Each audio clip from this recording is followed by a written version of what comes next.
Anyway. Exactly. Anyway. Well, now you know the truth. Now I know. My eyes have been opened. I know who my friends are. My and friends. Doggone it! You got me correcting myself automatically now. That's what we do on this channel. We make you correct things. Because we have a certain way of doing things here, especially going live when people are talking behind the stage. Oh my god, are we live? Yeah.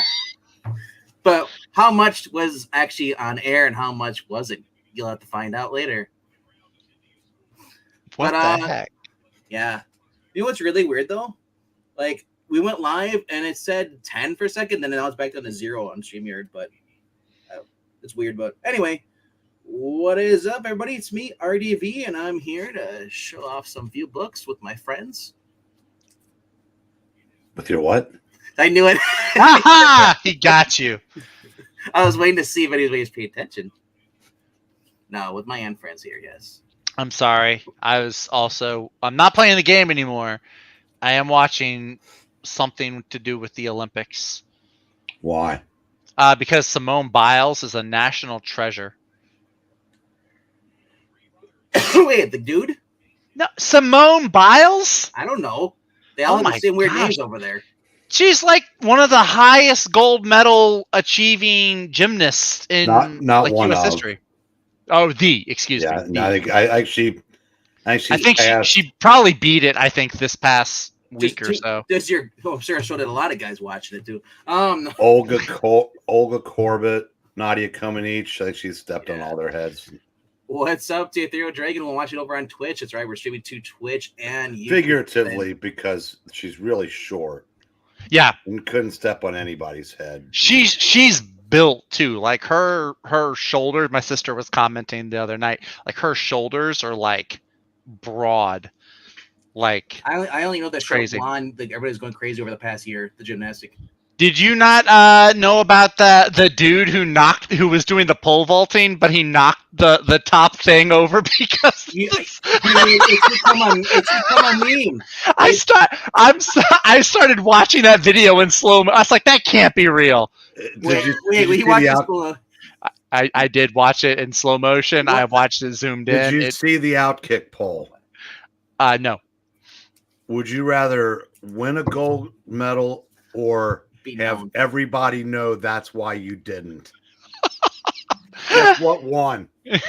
I like to say this is that there's been so many memes of this. There's been girls saying that why didn't he just use his own pole? Why do you have to use a different one? Oh, yeah, he would have been fine. You know what's funny? One of the other guys, not this guy that we're talking about, but one of the other guys, he's like, I don't know if he placed or not. I should probably look it up. But he was, he's actually from Louisiana. He's from a town I used to live in, which is because I noticed his last name. I was like, that's a Cajun last name. Why is he from Sweden? His parents immigrated to Louisiana from Sweden, and he wanted to keep them as his coach and his trainer. And Sweden said that they would allow that, but the U.S. wouldn't. So he went to go represent Sweden. The Paraguay swimmer who got kicked out after her events for not wearing any clothes, basically, she was actually, a swimmer at SMU. Oh, wow.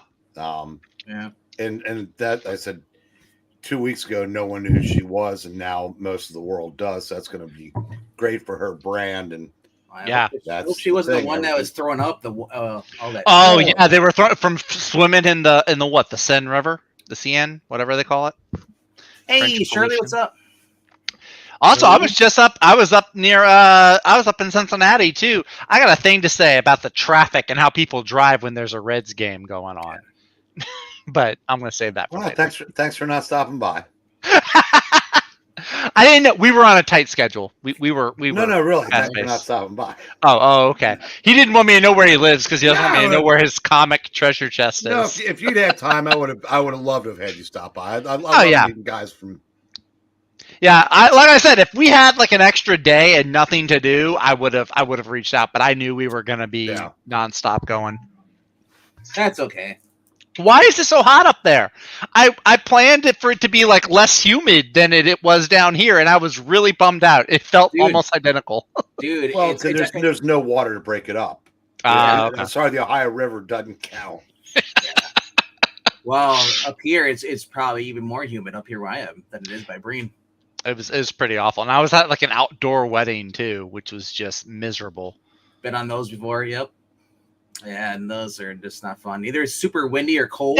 Who does that in August though? That's the thing. It's like September, October, maybe, but August. That was last year. I had to go to an August wedding.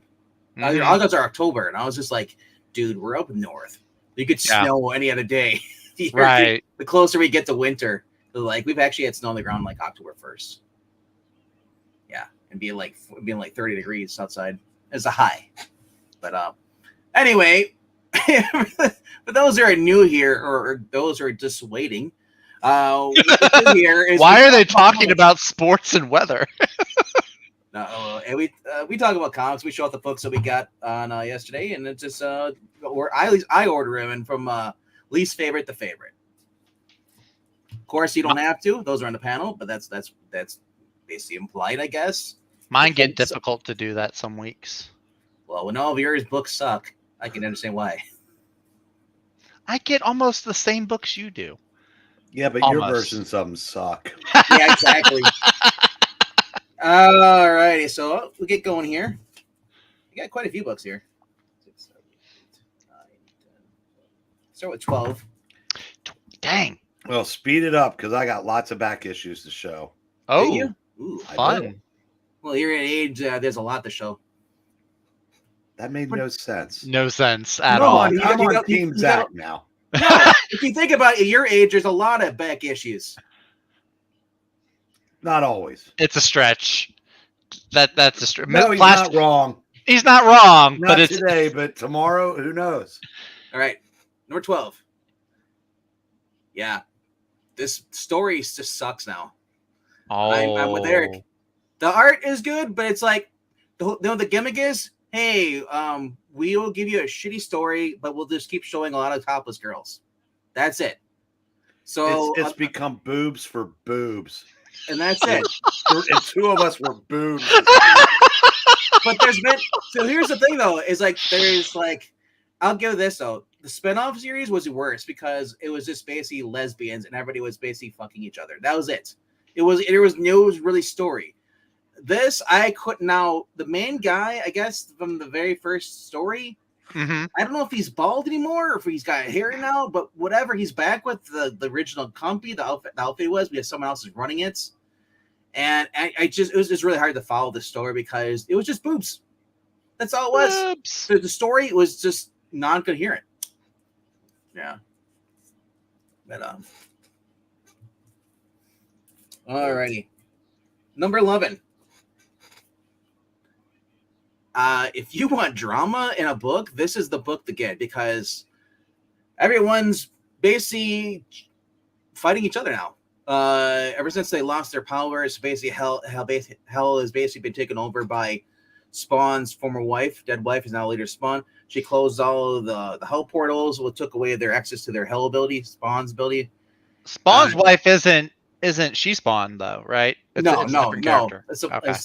She was in heaven, but because there was a vacancy in hell, she took over the throne of hell, and now we corrupted her. Now she's basically this like she's a jilted ex now. Gotcha. So basically in this, she Spawn is basically become a traitor. Remember they kept saying there was a traitor in the midst of the team? Well, yes. She turns out to be the traitor later on in this story because she's being blackmailed by someone who used to work with her back when she was a human, and she's betrayed the team. Haunt has now joined the team a couple of years back. If you remember, the Haunt was a popular Image character, where his dead brother is basically haunts him, and together they have like this. Oh yeah, I remember Haunt. Yeah. I remember Haunt. Yeah. And he literally pretty much almost kills her. Like, this beats the shit out of her because they're fighting over this one guy, and he basically says like, I don't give a shit about you. You're a traitor. And literally does this to her. Ooh, gnarly. They all look like Venom at some point or another. It's like, that looks like anti-Venom. That's cool. It just looks like anti-Venom. It looks more like Spider-Man with the arm. Is it Iron Spider? Yeah, like a combination of both. Yeah. Well, he's always looked that way though. Yeah, I know. I'm not saying like it's a bad or a new shocking thing. It's just like I look at him and I'm like, oh, it's anti-Venom. So the story's been kind of so-so. It's it's had its moments, and John Layman's showing that. I don't know. I can't blame John Layman because Todd McFarlane is doing additional script, as it says here. So I don't know how much is Todd's is basically ruining his own book, or if he's just trying to improve it, or whatever. All I know is that his first 5 Spawn, or not Spawn, but his Spider-Man books in the '90s sucked. Torment. Let him cook. I like the Spider-Man books.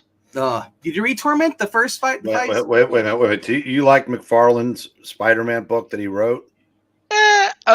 Is that the same one that he drew? Yes. Well, no, because he Amazing Spider-Man. That was David Nicolini. Yeah. But he got so popular they gave him his own book. And he wrote the first 5, or I think the first one 5. that starts with Spider-Man number 1, and it's like McFarlane Spider-Man. I think like Lizard is in the first arc. Yeah. He wrote the first. He wrote and drew the first like 14 or 15, and it was just horrible. But it was not well written. No. I mean, all jokes aside, he's not a writer.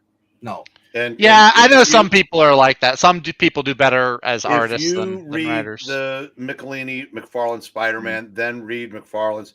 It is so night and day. Yeah. All right, number 9. 3 Zeniths go. Robin Hood and Jasmine team up. And we kind of get like in this story, she has the magic carpet. Nice. No jokes. Aw. Womp Really? womp. No, I'm just kidding. Can I save it for Scarlet then? Yeah. No, but they end up basically this guy wants an artifact named Janus, and he basically Robin Hood, not Robin, but she stops in there to basically stop him from killing his family, get this magical trinket, and she gets knocked into this world where basically Jasmine's been at. And yes, they do go on a magic carpet ride together. So, and they basically end up teaming up, and basically going against the main guy, bad guy from the beginning. He shows up. He's working with this other woman here too, and they basically are trying to manipulate them. And Robin's able to basically, she taps into her own power. She's had it for a while now, but she can't control it. But her special abilities allows her to basically transform as bright white light, and then she's able to just have throw energy bolt daggers, arrows. So, but I thought it was pretty good. It's been getting better. These are become hit and miss. They're not as fun as Belle. If you read Belle, is basically based off Beauty and the Beast, but she's a beast hunter. Basically, she kills monsters and stuff. And there's more humor in that. So it's kind of like reading a Batgirl story with but with what's her name, Barbara Gordon. All right. Number 9, Godzilla. Sons of Giants. Cthulhu. Yes, and basically this guy. Remember the pirate from the in the first story? He was the one. Sir Francis Drake. Well, no, he was on Sir Francis Drake's ship. Oh, okay. He's basically this guy's descendant has now been kidnapped by this cult that originally killed his great grandfather, who was a pirate. He got, after telling that story, he was killed by the cult. Mm-hmm. And now this guy's being told the story about Beowulf going against Cthulhu. Nice. Yeah, Cthulhu is Grendel. That's actually kind of cool. Yeah. And Beowulf ends up basically cuts off part of it, but he ends up just being melted and killed. Gnarly. So and they basically, this guy has been they've been telling a story about this. It's kind of like the Eyes Wide Shut whenever I see that the guys in a robe all the time. That's the first thing that pops in my mind.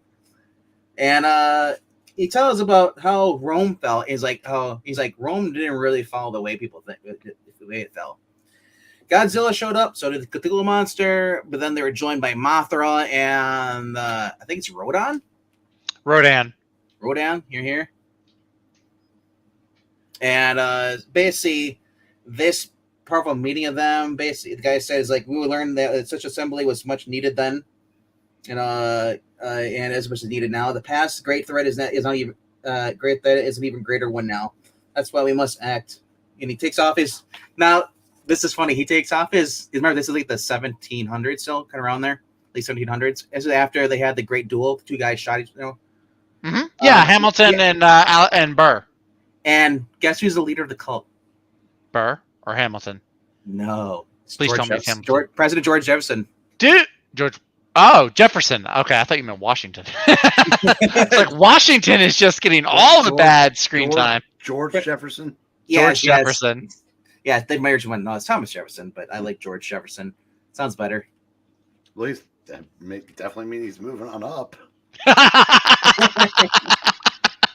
But no, like I said, fun story. Frank Thierry doing the story of this for this. It's just been, man, kaiju. I'm surprised that I'm the one getting this, not Zach. Zach's the kaiju guy, huh? Didn't have any at my shop.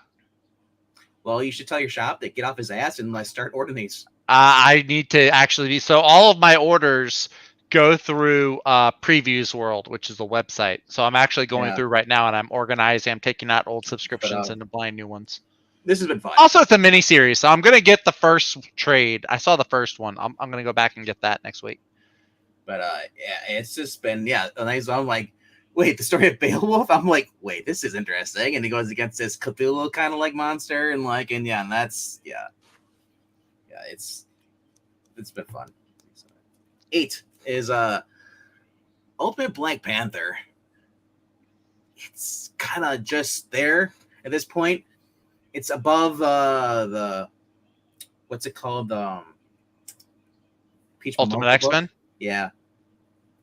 Everything is above that. So I heard they just said X-Men in the last issue for the first time. They finally just called themselves X-Men. Yeah.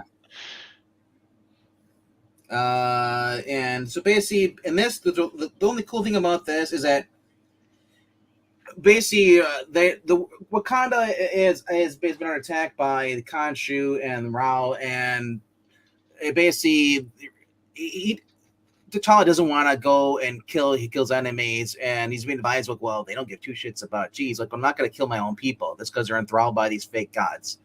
Well, he's like, I'm going to show these fake gods that even a god can bleed or die, And so basically, T'Challa has been teaming up with Storm, aka Aurora, and Michael B. Jordan, Killmonger. I'm sorry, he's never gonna not be Michael B. Jordan anymore. But so in order to set an example to these troops, after they shoot him all, and he shows up in his armor, baddest armor. He said, Aurora, give me the freaking storm. The lightning bolt that zaps him, recharges his armor. That was pretty sweet, actually. I dug that.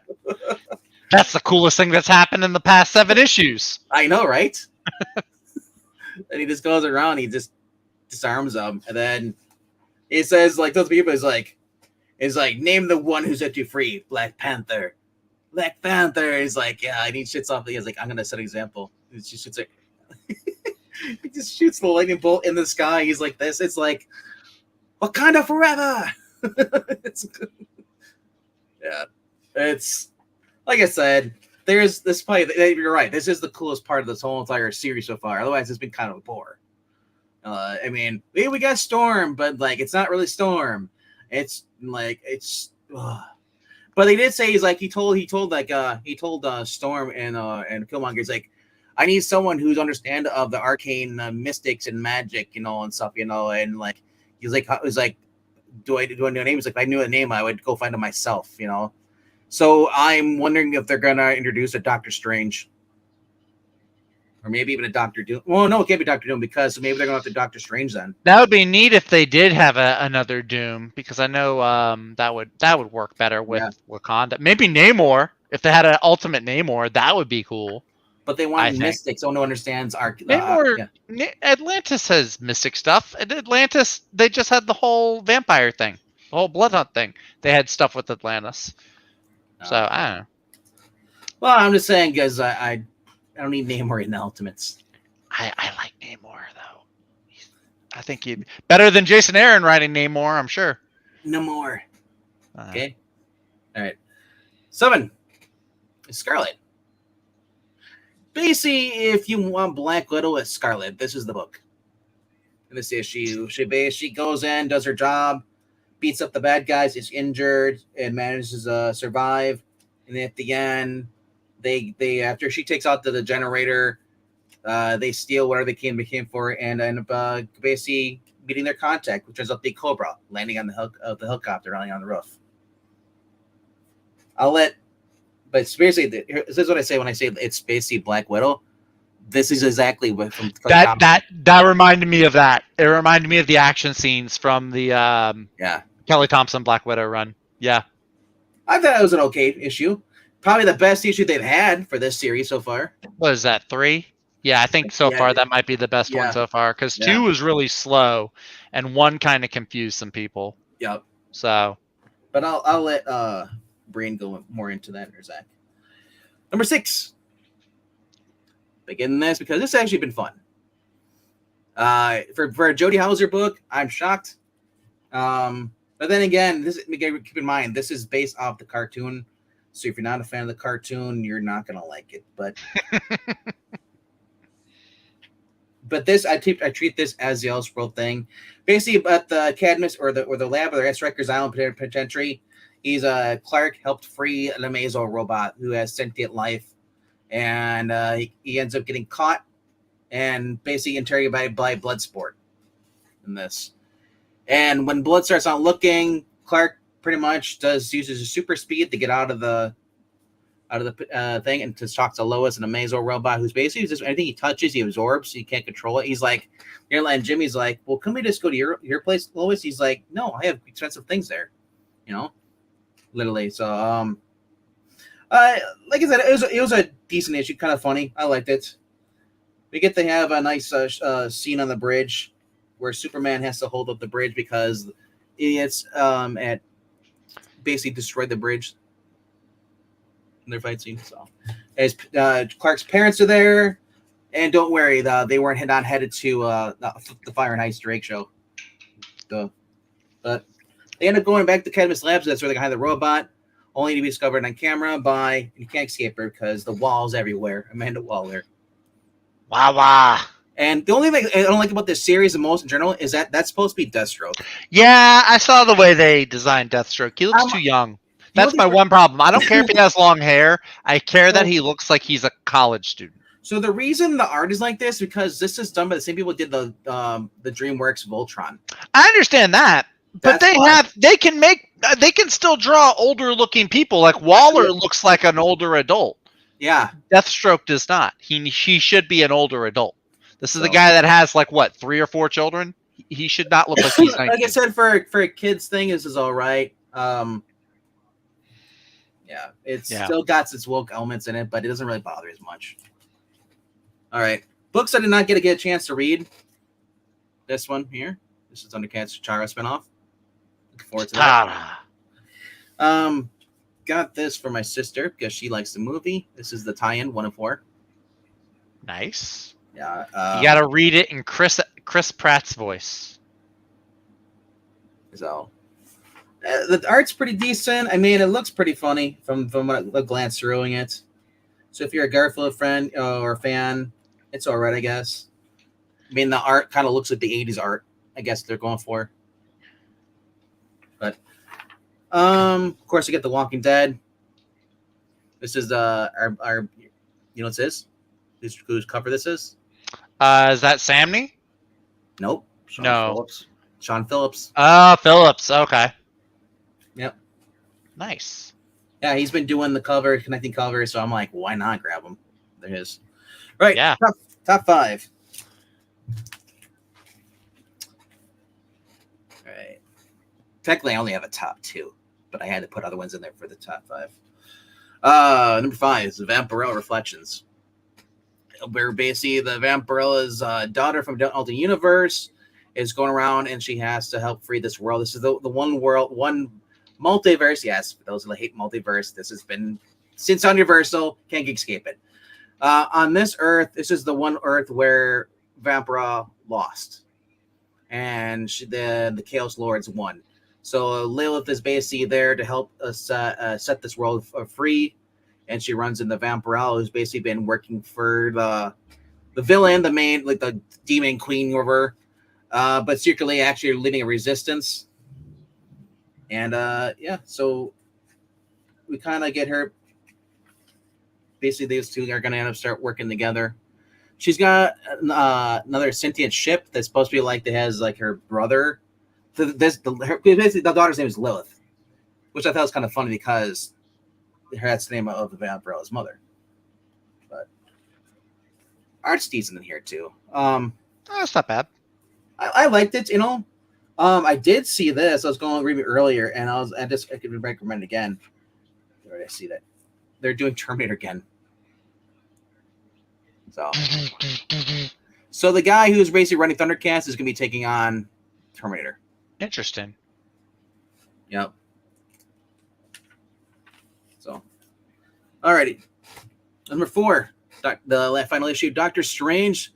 This was another fun issue. I'm just kind of sad to see it go because now where the heck do I go to find where Doctor Strange is going to battle to get his title back, you know? Knowing Jed McKay, there'll be a return of Doctor Strange, or think like Moon Knight has been.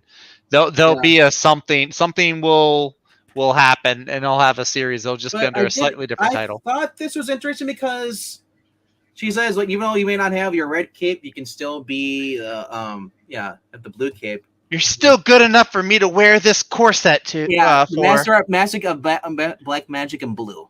Oh. She says, "I don't know if that's a callback." That's not a bad look for him.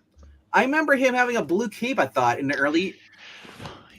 He's had some different looks before? This isn't the first time he's lost the Sorcerer Supreme title. He's lost it a couple times. I think when Bendis was writing a lot of Avengers books, he wasn't the Sorcerer Supreme. But as far as the Eye Agamotto, yeah. For those who read the X-Men book this week, there is a second eye.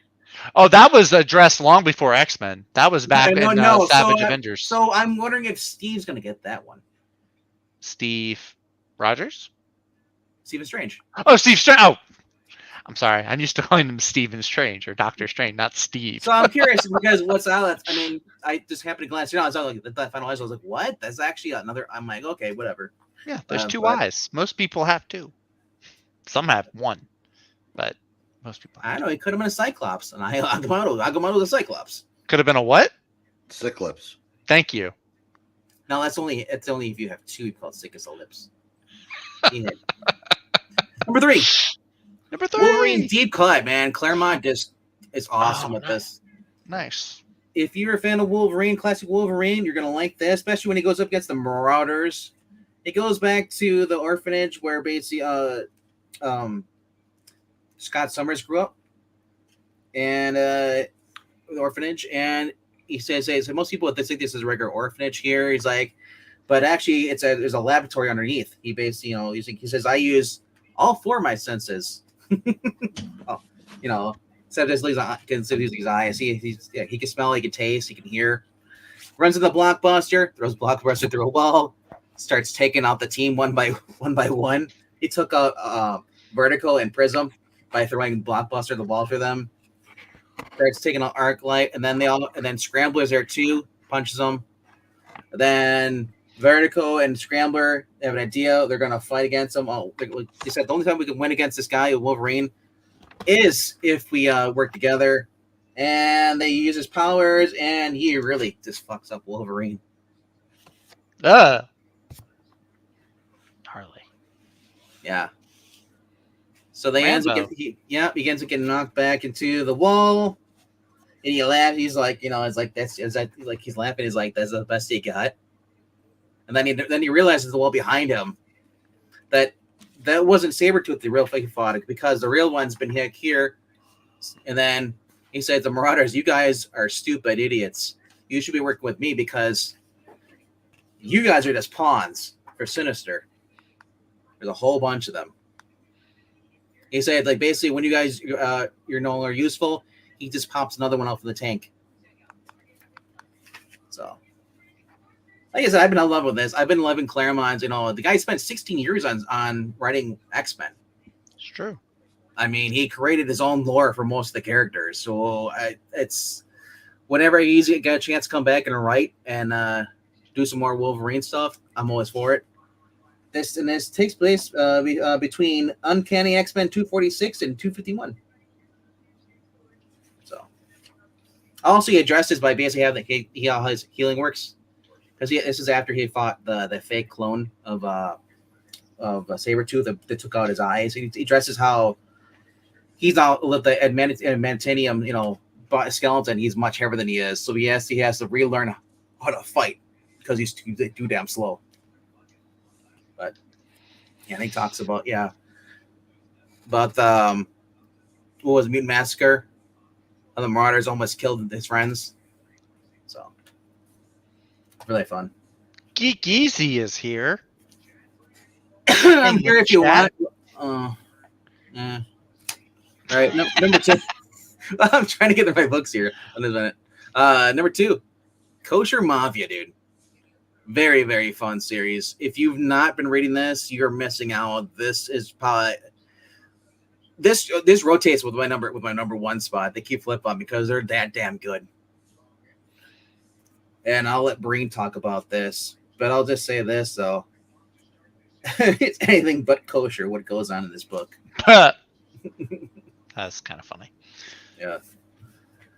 Number 1 is Prodigy. Indentured Servants of Mars. No. Dude, Zach, I hope you read this. I just was blown away by this. Anytime I get a story where someone becomes a fugitive and has to like rely on their sources, like just themselves, that really makes it awesome. But then just the writing on this is just phenomenal. So, did you get this, Zach? Of course I got it. It's a Mark Millar. I hope book. so. But did you also get kosher? Okay. No, I did not. I'm on a budget, buddy. If these are the only 2 books getting, forget that Gail Simone crap. There's no room in Zach's budget for quality. We've been over this. All right. Real quickly. What's up, Jackson? What's up, Jay? Real quick, I'll show off the facsimiles I also got. We got some facsimiles. Yeah. Betty and me, Archie. Oh, you got the That's a good one. The wordplay on that. Well done. Yeah. This also came out. Whoop whoop. Hey, those are some. Look at those floating heads on the side. No. Yep. And real quickly, the black issues I got. Oh, that was kind of funny. A few back issues. Oh. With Hawkeye. Yep. Nice. Black Widow's like, now I have to choose between these 2.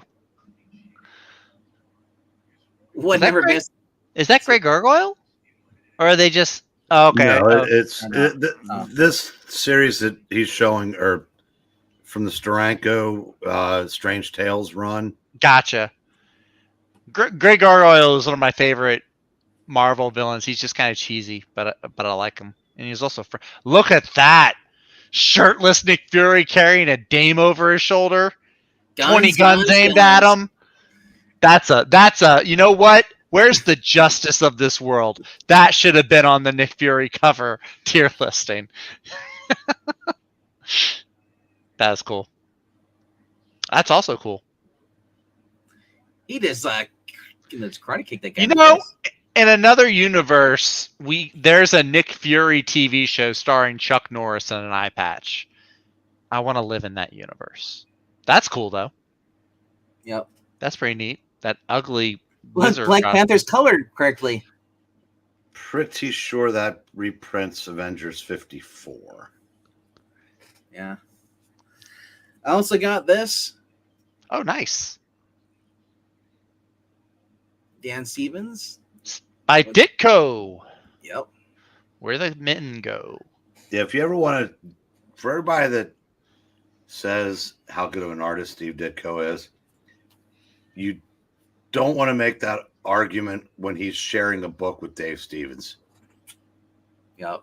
Because boy, you find out the difference, at least in drawing people. All right. Final countdown. Oh, so okay. Awesome issue. I saw this there. I don't care how much I got to pay for it. This is just worth it. Not bad. Not bad. So, all right. Very nice. Zach, you want to go next? I can go next since our paw has got back issues galore. And we got to we got to be on time tonight since it is for We Yeah, you. we gotta We hurry do. up. If I'm not there, I feel like may ban me from bidding in his auctions. So, Geekies, I'll let you on next week if you're around. Right now, we're just we got a lot of books. Old issue, but I was able to get it. Hold on, le- let me make you bigger. well, that's what she said. Uh, I doubt. And oh, bad news, kids. She failed. yeah. So this is last week's issue, but I did finally get it, read through it. This was actually my favorite issue so far of Dick Tracy. I'm loving what they're doing here. All right. These are in no particular order. I think the better ones are at the end, but these are just I didn't have time to organize them today. I did get Scarlet #3. Like Vinkman was saying, it is the best issue so far. It is basically Black Widow, but that's okay with Scarlet, I feel. There's her swimming in a shark tank, her fighting ninjas. It's a good book. Good time. Next, shockingly, still being as good as it is, we have Shazam #14. Freddy does not have powers to be a superhero anymore, so he's tricked a bunch of monster men into thinking he's the king of the surface dwellers. Meanwhile, Mary Marvel and Billy's trying to stay away from Shazam because becoming Shazam attracts monsters, and then Mary Marvel is trying to fight this giant monster that shows up.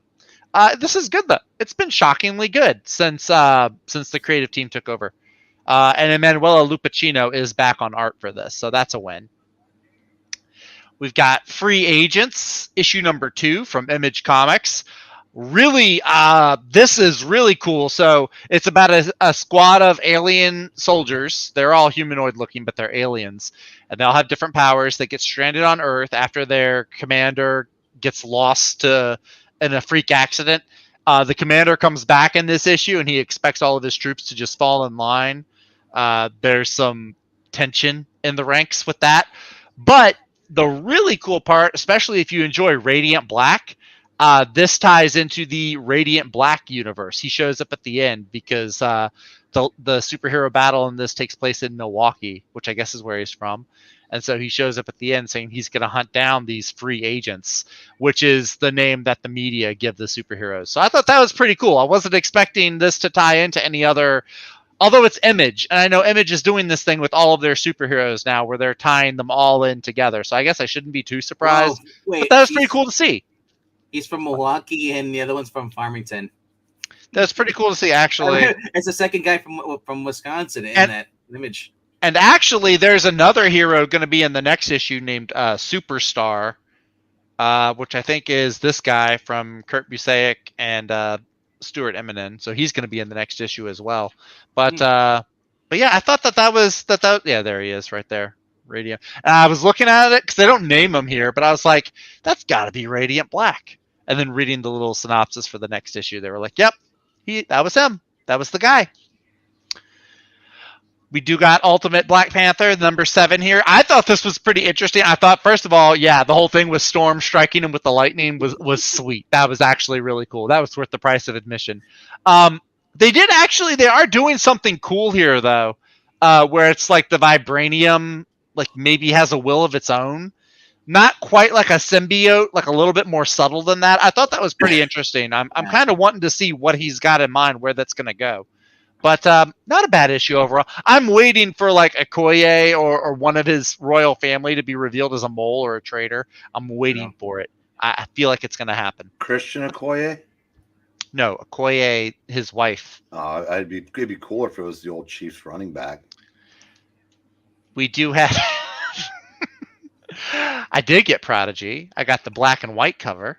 It's not black and white on the inside. It's regular color. I'll just say this though. He's not Barack Obama. He doesn't date guys. This was really good. Prodigy is actually one of my favorite characters that Mark Millar writes. You get the black and white version. Well, this is the only version they had. All the regular that they had, like 4 or 5 other issues. They didn't order a ton of these, and all the other issues sold. So I had to take what I could get. What time did you get to your shop? Same time I always do, right after the gym, around like 1 o'clock, 1:30. They open at Wow. 11, so How big is your freaking shop? They only get that many in. well, I tell you, they order so like X-Men, Venom War, all the big stuff. They order buku of those, like tons of those. This was a slight, significantly smaller You know, you should hype tell them. You wise. should tell them they should order the ones they're gonna sell, not the ones The that's just the on the X shelf. the X-Men were selling. They were flying. What's Everybody it, was it's a getting number X-Men. one. Yeah, exactly. That's why they ordered a bunch of them. They're a business. They're trying to make money. By selling Marvel and DC. That's a switch. Anyway, this was really good though. I like how they gave him like a personal villain in this one. I feel like the first story I read, he didn't have like a personal villain. It was just like an organization. I still haven't read the second trade, but this was really cool. I highly recommend this. This is right up there with like Malar books. I would say this is up there with like Huck and Chrononauts for me. This is a really good one. Highly recommend that. And then finally, because I know it's going to bring y'all so much joy, I did get Uncanny X-Men #1. I got the Andy Kubert cover, and I got to tell you, this is just like reading an episode of the animated series, the X-Men '97 series. It mainly focuses on Rogue, Gambit, and Wolverine, but they're all written well. They're all written to character. Nightcrawler is briefly in this one. They also do like some things on the back burner, villains setting up ready to tear down the Xavier school. Someone's hunting mutant kids in the woods, creepy monster style. And then I saw that Jubilee was Jubilee was not in this book. So who was a girl that's playing tribute to Spider-Man, trying to signal him, see me, and she's doing the web. What? That wasn't in this. I don't know what you're talking about. She's at the diner. She's at the diner. You see her. She's doing the little hand movement. You sure that's not the other X book? The one that E-Viewing is doing? The one with Emma Frost and Kitty Pryde? No, it's Gail. It's Gail Simone Uncanny. Didn't see that in this one. There's Rogue, Gambit, and Wolverine fighting the giant dragon, which, like you were saying, has the Eye of Agamotto. There's a girl running through the woods. Before that, there's a girl sitting at a diner or something like that. I don't know. There's a girl walking through X Mansion. I don't see anything about a girl in a diner. And I read through this several times. I don't know. I don't recall anything like that. There's the little kid that had cancer in the hospital. That's not who you're talking about, huh? Like the bald kid who had cancer? He's not saying anything like see me, though. He's like a big X-Men fan. And then he ends up dying, and Wolverine can tell because he can smell a tumor taking over. No, there's nothing in here about kids in a diner. Not that I'm seeing. Like the very last panel, there are these kids in the woods, and they show up, and this is in Louisiana where Wolverine and Rogue and Gambit end up going. They say, help us, because someone's coming for them, but nothing about a girl in a diner. Wow. I'm pretty sure that's the other X book with Kitty Pryde and Emma Frost. I'm pretty sure that's the one you might be talking about, because I didn't see anything like that in this one. But yeah, really good though. First issue, I thought it was really good. Nothing out of the ordinary. Characters were written the way that I know that they are. It was good. It was a good time. I did also picked these up actually at a little comic shop in Cincinnati. I found New Warriors number 37. What shop did you go to? Rock and Rooster. Oh. That was the closest one that we could get to. That guy basically got his stock by stealing from the guy I used to work for. Did he really? Oh, dang. Sorry. Well, if it's any consolation, these are the only 2 books I got from him. I didn't go buy like half of his store or anything. Was there an old guy heavy set with looked like he had like a nervous eye tick? There were a couple of old guys there. One might have been a heavier set guy. The customer service there was not very great either. I stood at the counter for like 5 minutes before he came over and checked me out. He saw me there. Never set foot in that store. I'm going to make a note of that. Next time I go up to Cincinnati, I will not be shopping at Rock and Rooster. But I got 2 new Warriors books for my collection. So yeah, that's it. That's all I got. Geeky says define old and heavy set. It's kind of Zach and Gail sitting in a tree. Eating. It was a good book. First comes love. Oh wait, the branch broke. You know what? It's a I good think. book. You know what I think it was? I think it was like Gail, because Gail was showing it. Maybe it's for the second issue. Gail wrote a good Birds of Prey. She wrote a good Secret Six. I think she could write a good X-Men. Well, So the I'm little playing kid it by died. ear. So the little cancer kid died because Rob basically killed him because when he go touch your hand, he stole his No, life. she was gloved. She was gloved. It didn't look like it. It looked like she had bare hands. No. He dies because he's got a tumor pressing up. He's like, first of all, he's a mutant. He has like telepathy, but he's got something in his brain. And so actually, I'm looking right now. When he's in there, she's in the bed. He slides a hammer and touches her. She says his hand is cold. She has her bare hand out, and he immediately dies. Then gonna make me pull the book out and do this murdered the on kid. Air. The kid had cancer and a brain tumor, and then instantly died as soon as he touched her hand. Oh, that is a good point. She is not wearing gloves. I wonder if that's an oversight. That's really weird. Unless she can control it now. I don't know. Maybe. I don't know anything about what happened during Krakoa, if she learned to control it or not. I know before that panel, there's Wolverine, and he's like a dog. He can smell when something's going wrong, and he's like, you should have the parents close by. The kid's like, you're my very favorite. He's like, he says you're hot, or I think he said that. She's like, his hand, it's cold, yeah. And then he's like, they're coming to him. This is so bad because I realize this is a sick kid with cancer, but in this picture, he looks like the Avatar. He's just missing the blue arrow on his forehead. He looks like Aang from the Avatar, but yeah, he has a stroke. And he dies in this. It's very sad. I shouldn't be cracking. I feel bad. I know it's a cartoon. I know it's a comic. Also, points for accuracy. Louisiana represent. I don't like the way they drew Gambit's face when they're sitting by the campfire. And he goes, huh? Gambit? Yeah, look at his face. And then she's like, one? She's like, Sarah, like, look, we have it. She's like, look at us. We have been made like this for a reason. Before nothing. Her school had nothing. Had this be purpose. His expression looks so horrible. He looks like a demon. Yeah, he's just trying to make a name for himself. Calm down. Sure. Oh yeah, this face. I see what you're saying. That face is it's horrific. It's like, you know what? I'm not gonna let that steal from a good time. Gambit has been on a roll this. This is the year of Remy LeBeau, man. Between X-Men '97.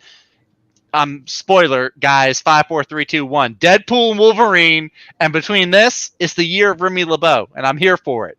Cajun representation. Anyway, I'm done.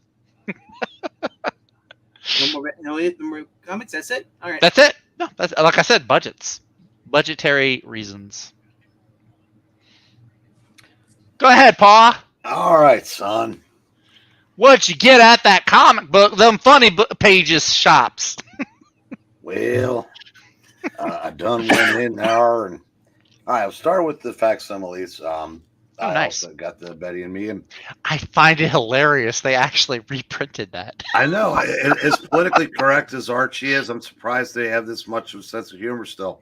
That's funny. But there's something on this facsimile that this is the only legitimately true facsimile any of us have gotten. Yeah, I talking about this last night. Look next to the comics code, Zach. What do you see? 12 cents? Yeah. The original price. Oh, you're right, because all the new ones they always put like $3 or $4.99. Oh. No barcode, nothing. It's real tiny on the back. That's neat. As if we would go into a shop and go, oh gosh, Batman #1 from 1939 is only 10 cents still. Case in point, when I realized this was DC, I was talking to the guy that I used to work for, and I didn't want to go put it back on the shelf. But yeah, I guess I should have realized it was him being Plastic Man. But I saw this Phantom Lady, and I didn't give two shits. Phantom Lady. I mean, that's not the second Firebrand; it's the first one. It's also this Phantom Lady. Like I said, it's the character got a lot better looking, but my God, every Phantom Lady story is the same thing. everyone. But, That's kind of funny. all right. Everybody loves the Acclaimed. Not now. They're turning heel, so not for long. We're at the Antem lady. Number 5, and this is it. Oh, you got the divorced ma. The wine mom. Yeah, the cover I wanted was gone, unfortunately, if I ever got it. But yeah, this is. Oh, you guys want the old school one? I have to agree with Dwayne Swirsensky. I couldn't turn these pages fast enough to get it over with. Dang, that's rough. Because that's the one that Brubaker started out praising Gun Honey too. Well, it has a form praise. Mm. Yeah. Oh, okay. We're still using the same 3. It's the same. Okay, the same phrases. Okay. Oh, I was talking to a friend on Twitter, and all of a sudden, like, I forgot that the writer was no, it wasn't the writer. It was Dynamite was tagged in there, and I said this book sucks. And then he's like, I'm the one. And the guy's like, it's like I'm the one who wrote it. I'm like, it still sucks. I don't give a shit. Really?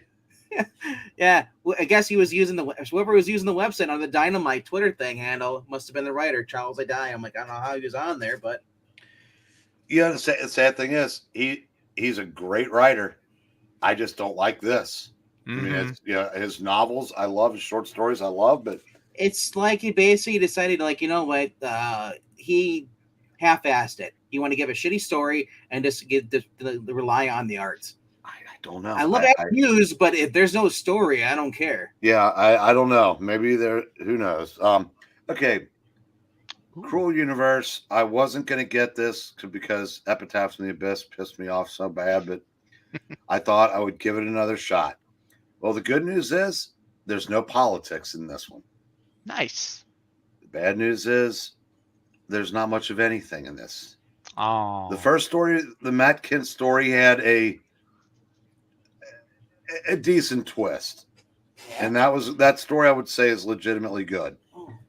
The rest of them were just kind of there. Yeah, Chris Condon's was, like I said, no politics, but wasn't particularly good. And this, I don't, I think, because I've watched a couple of videos. There's this guy named Dope Comics that's been kind of echoing my sentiments because he was like me. He said, I've been waiting for this for 5 months. I was a kid at Christmas. And it's like, He also did a video tearing Hello Darkness to shreds. So I figured 3 books that we agree with across the board. So I subscribed to them. Number 3, Prodigy. Excellent. I don't know anything about this character because this is the first Prodigy I've read. He's basically Mr. Terrific from the JSA. Other than his part in what was the event called? Big Game. Big Game, yeah. Yeah. But I very much enjoyed this. At some point I will go back and start filling in the blanks with some of the trades. Number 2, Space Ghost. We got the cartoon one version. That's the only one I know is a freaking cartoon. I've never read the original comics. Well, that's kind of what that looked like. That's kind of what it's based on. But this one, we get the. Where is it? Maybe is he still a talk host in that one? No, that's. We get Zorak at last. That's pretty badass. That's his big bad. That's pretty cool. The kids want to help him, and he says, "No, he's too dangerous." But if you disobey me, not only basically will our partnership be gone. He goes, you'll have to find a new place to live because he knows how serious the threat is. So, but the kids get a distress call from these people that are being held hostage, and they go to help them, thinking they're doing the right thing. Yeah. But they're in league with Zorak, so they get captured, and basically, Zorak gives Space Ghost an ultimatum: I'll let the kids go, but you have to serve me. And that's where the issue left off. And it's, like I said, I am very, very much enjoying that series. Nice. But number 1, Kosher Mafia. This, I said, Mad Cave is on fire. It's about a guy he's a bookkeeper for Cleveland mob, and he wants out. And so the Don says, we'll give you a nice severance package and make sure your wife and family are taken care of. And then they send this guy to whack him. But they get to talking, and this little nebbish looking dude is fighting, not like Nazi I don't know if uprising is the right word, but they're starting to gain some, traction with, Americans, I guess, like the bunds that were formed in the United States leading up to the war. And basically the guy that was sent to kill him agrees to help him. But then this guy has to disappear, or his wife and kids, his wife isn't even allowed to know where he is. So that's the setup for this. And I said, this was excellent. I'm really looking forward to seeing where this series goes. I mean, it's just great. Like the big dude gets in a fight with somebody.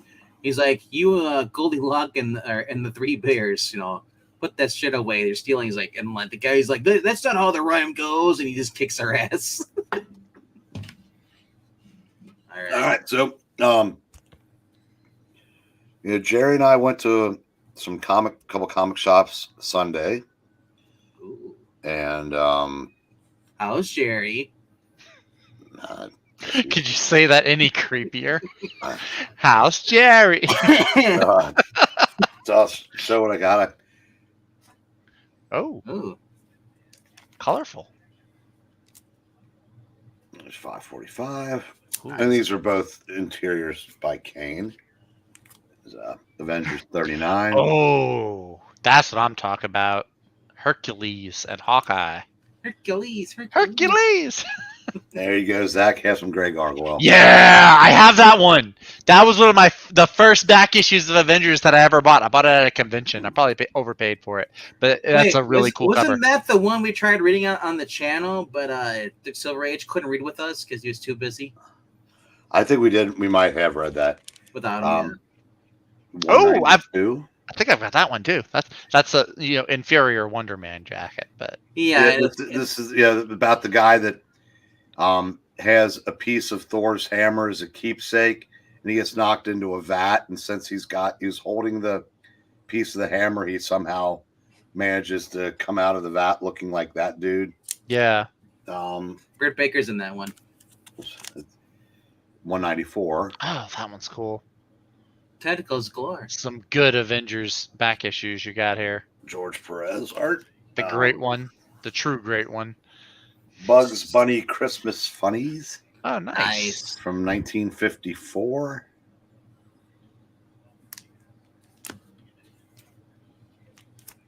More Grey Gargoyle for you, Zach. Nice. Oh, look, it's Captain America and Captain America. Yeah. Didn't care for Falcon when he had the green costume. Green DC Comics 28. Oh, Mongol. Yep. That's the second appearance of Mongol. Underrated Superman villain. There's Defenders #2. Nice. The Devil versus. There are several covers that you could be like, it's the Devil versus. Oh, that one's cool. #5. Is that another Grey Gargoyle? Or is that somebody else? No. Okay. Number 11, which is the aftermath of the Avengers Defenders War. I thought Yeah. Oh, that's cool. And then number 12. Nice. Man. Defenders would have made such a cool movie. Doctor Strange. 176. Yeah. Who's coming out of the grave, though? Is that... Oh, that's not... Who's grabbing Clea's gams? 80-page giant #7. Sergeant Rock's Prize Battle Tales. Wow. Featuring Godzilla. Yeah, I see that. Junior. Ghosts, number 14. Oh, that's actually that is a creepy cover. I dig that. Featuring Anna Watkins on the cover too. And Gwen Number Stacy. 15. Ugh. And number 20. Death on Skis. Racing to the bottom. Green Lantern and Green Arrow, number 81. Ooh. Oh, Guest nice. starring Black Canary. Population explosion. Well, that's what Yeah, Ollie wishes. I got to tell you, I know in some circles it's blasphemous to say this, but the O'Neill Adams Green Lantern and Green Arrow has not aged particularly well. Really? No. What was your solution to the population explosion? Probably elect more Democrats. Who knows? Oh. Incredible Hulk 128 featuring the Avengers. I think I might have that one from one of E's auction because that's one of the few I have that Quicksilver's on the cover. Then 130. Bruce Banner versus the Hulk. Justice League 197, I think. Whoa. Ultra Humanoid. And the JSA. Because that's the Hour Man and Jake Garrett. A whole bunch of Human Knight. Human Knight, not Humanoid, excuse me. I've only had one. I had one cup of coffee today. I'm due for a refill. Ultra Humanoid. Kid Cold Outlaw. And the Two Gun Kid. From the second What If series. What if the Avengers had fought Galactus? Oh, I would love to have that one. That one looks cool. It actually was a pretty decent story. Nice. And it's a Wonder Woman 180 from the Emma Peel era. Oh, What have I done? Professor Pixel. What have I done to you? 181. More skis. More death on skis. Wax those slats? Wax those No, that's surfing, isn't it? 184. Oh. 193.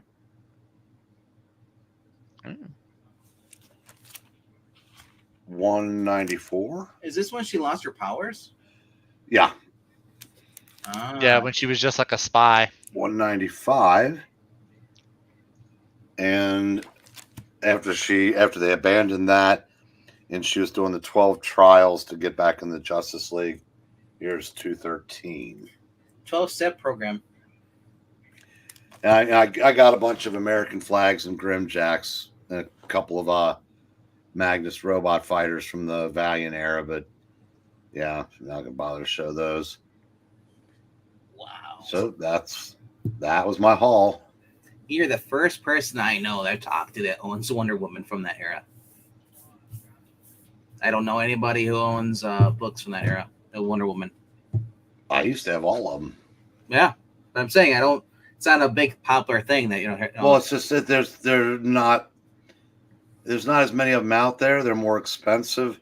These were lower grade, which why I was able to get them. I think because kind of for the same reason why romance comics and war comics are harder to find, because there were kids that would collect war comics but not superhero, and girls would collect romance and Wonder Woman, and those tended to not get saved as much. More of those got thrown away than maybe like sold in down the road. Yeah. Because I was watching a guy who was doing a video on the old Wonder Woman. So he said he got a whole bunch of them for cheap because of just the fact that no one was really searching for them. Now that's I don't know. I'd like to be where he is because this is also 4 years ago, so I don't know what the difference is. Yeah, Jackson. I got the omnibus at Ollie's. Y'all's Ollies are so much better than mine. No, my Ollie's is awful. I don't got Ollie's. I got Eric. All right, I do have one thing left. I didn't forget to show. All right, well, make yourself big. I've been big this whole time. Ooh. Hush came out today. Nice. Well, Hush came out years ago. The reprint came But out. this is the $10 version compact. Hush, That's Scott. neat. That's the. Oh, thank you. That was clever. That's the digest size. Yep, Nice. the complete story. They had the small, like, you know how we get those little Marvel Masterworks, those little pocket-sized ones. They did have one that I saw that was like that with Court of Owls. So the only downside of this, because it's in a book like this, is that it's kind of, you have to get a hold to open in order to get the full picture Yeah. versus having in a comic book form. Mm-hmm. But it's the whole entire story. When they do the next chapter, there you go. That's the next chapter. The dead, whatever. And this. I still like that story. I think that was maybe the first Batman story I read. I don't think it's the best, but it is still a fun story. Crypto! Yep. I love Crypto. Jim Lee may be useless at DC, but I can't deny he's a good artist. Well, look, it's like Todd McFarlane. He does. He should just draw. The thing though, the Tom McFarlane though, he's actually smart in making money. That's true. That's Jim true. Lee's just there as a name. That's it. I didn't say they were identical. And then he has to charge people like $10,000 just to get a incomplete drawing, probably. Hmm. No, but like That's pretty cool, though. I would get some of these little compact DC books. These are awesome because not only they're $10, you get the full story. Yeah, and they're that's travel cool. size. They're For your manga size. convenience. Yeah, that's cool. Yeah, having them be manga size, like that's kind of cool. Because I know that's what a lot of the kids go for is the manga. Mark Millar was asking about this the other day about these, and a lot of people said, "Well, kids today are into manga. Yeah, you put everything into manga size, and they might be compelled to get it. Manga size, manga priced. I think you might get some more younger kids interest that way, doing like complete stories too. Because that's the other thing. That's one thing I think that this would have. Well, two things I see this having one up on manga. Yep. First thing, you're getting a complete story, not just a couple of chapters, part of a story. But then also you're getting like color on the pages. A lot of the manga is black and white. Yep. So that's two things I see them. It's manga size. That's what it is, and it's a full story. You're getting 12 issues here for one. I think also, that would be. It collects Batman 608 through 619, and the interlude from Wizard number 0. Oh, okay. I'm hearing is like Jim Lee talk in the chat. I'm going to say that Jim Lee is revered as an artist for one reason. Because he was on that X-Men book when the X-Men were the biggest thing in comics history. In the early 90s? Yes. If Ed Benes, who I honestly think is a better artist because he's cleaner, had been doing those books, people would be talking about Ed Benes in the same way. This is Huntress, by the way. Not that shit they're doing today. That is the best Huntress costume. No, Daniel Sampier is a good artist too. Sure, I don't like Helena Lane Huntress. Sorry. No, Ed Benes has the best Huntress costume. But and look at the Birds of Prey that when he was the artist. Yeah, the Chuck Dixon one is similar. Oh, Chuck Dixon didn't draw it, of course. No. But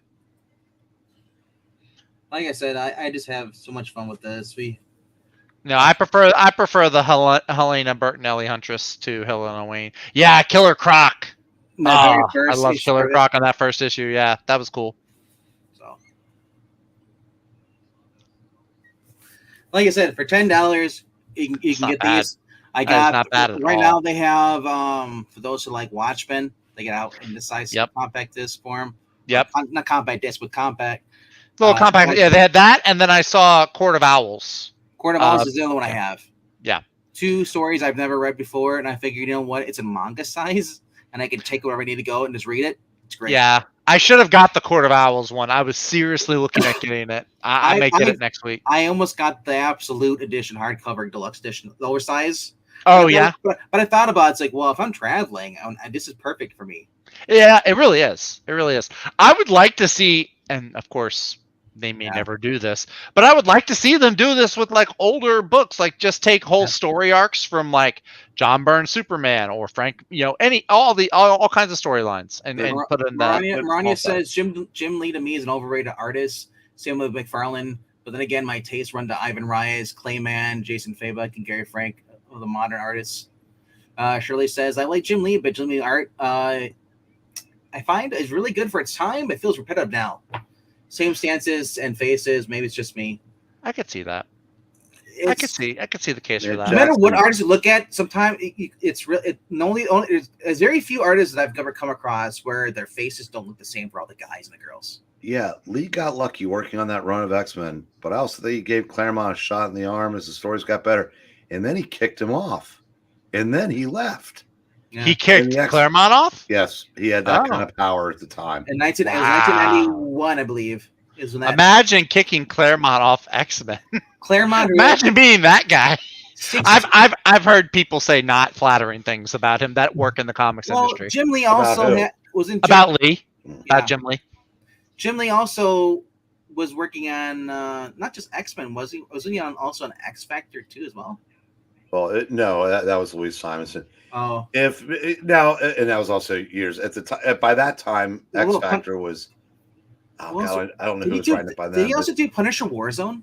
A couple issues. Yeah. Now at that time, Jim Lee, Todd McFarlane, and Rob Liefeld were gods. Yeah, and they knew it, and at that point they could, if Todd McFarlane had gone to Marvel and said, "That Alan Scott." Yeah. If he had said, "I want you to kick Michelini off of Amazing, and I want Amazing," they would have done it. Oh, wow. To his credit, he said, "I want my own book." So at least Amazing, kept the good writing. So these are the next books coming up. If it zooms in, I see Catwoman and Gotham City Sirens. Wonder Woman Earth 1, interesting choice. Try the Catwoman. The Joker. The Gotham City Siren, the first Gotham City Sirens series. Was pretty good. Paul Dini, yeah, okay. Paul Dini's pretty good. There was the artist on the book.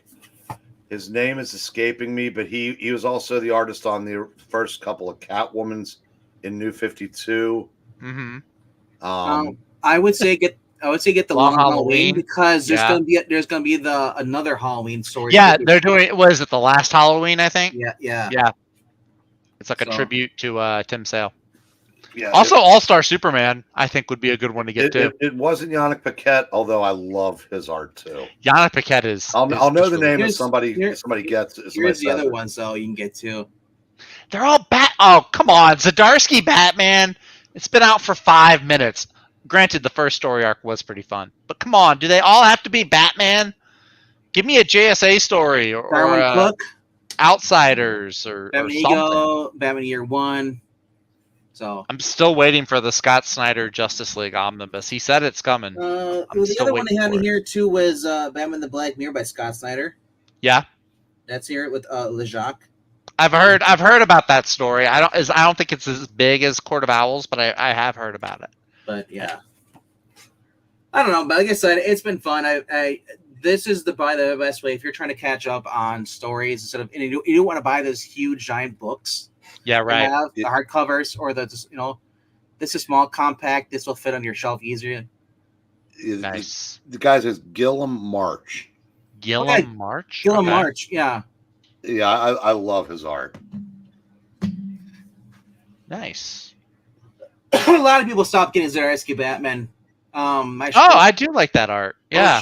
Both shops told me that their sales they basically started ordering less because. Whoa. Yeah. It's a Werewolf by Lunchtime. Oh, hey, is it someone you know? Yeah. From this comic book memories, and he's a fellow Jam aficionado. Oh, nice. And when we'll start doing Jam references, and when Rod reads them, he'll laugh because he doesn't get the references, but he feels like he should. Because Rod's like a Marty Robbins country guy. The Jam's early. So after all these shout outs that Rod's been doing for the past 2 months, finally shows up on a live stream. Well, it is a full moon. Is it full moon outside? I think it is. Not for me. It was crescent moon last night. And the first thing he says, "Oh shit, Jackson's here." And and not only like now he's a Jam fan, but his avatar is from Calvin and Hobbes. Calvin and Hobbes. Yeah, that's how you know. Top Yeah. 5 all-time greatest comic strip. Yeah, Easily.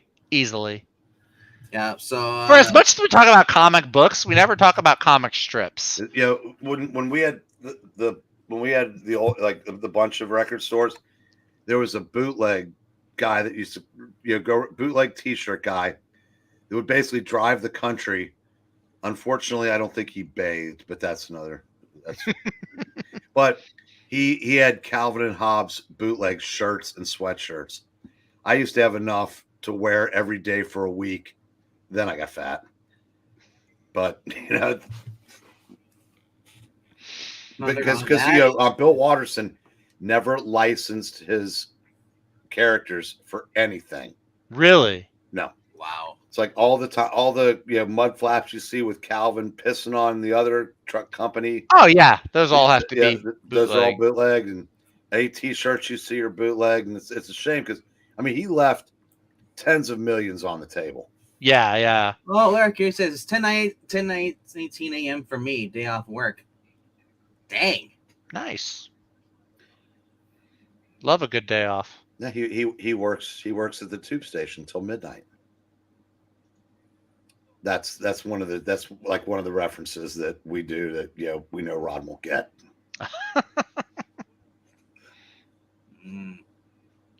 That explains why he doesn't show up there when we're live here, because it's the morning for him. But other side of the world. Oh, all right. Any other comments that I missed in here? Burn Man of Steel says Geek Easy, dude. Everything post Crisis to about 1999, 2000 is kind of where it's their DC was just the best. DC was the best during when Jeff Johns was running everything. Sorry, Jeff Johns may have brought back the JSA and stuff. That's 11 for that. JSA, Teen Titans, Action Comics, Green Lantern, Flash, Aquaman. Wait, across the board. Wait, was Johns writing Wally West? No, it was Barry. See, it sucks. But he still wrote it good though. It was still good. I guess there's a good sucking and then there's a bad sucking, but it still sucks regardless. Also, if you don't have the best Superman version on there, then it doesn't matter what Johns is writing. But I don't say that Johns is a good writer. It's just that I don't know if DC's just really bad at putting out books on time, or is he just late on his books? I think it's DC putting books out on time. I think so too. Or it could be that his artist is taking a long time to finish the or books too. Jim Lee just secretly hates him. Oh, are you talking about Jeff Johns? Could be. Yeah. It wasn't Gary Frank and it wasn't Jeff Johns. It was Dan DiDio. There's some personal rivalry, tensions rised up between them, and basically I don't know if because he was dividing his time, if he felt like he wasn't fully committed, but then I think Scott Snyder got into Dio's ear and said, I want mine to be the vision going forward, because they basically threw Doomsday Clock under the bus and everything became Metal. Metal. Yeah, I remember that. And Metal sucked. Sorry. I pretty much agree with that. I kind of dug it. I liked parts of it. I should say the problem was Doomsday Clock was better in my opinion. I don't know if Doomsday Clock would have kept more of the Rebirth vibe, but Metal killed it. Yeah. And then you added Bendis on top of that, which not only killed, put the final nails in the Rebirth coffin, it wiped out the New Age of Heroes. And now DC is gay. Yeah, unfortunately, DC and Marvel became all about let's pander to everybody who's not white or straight. I don't think you can say all about that, because there are still a lot of white straight heroes in Marvel and DC.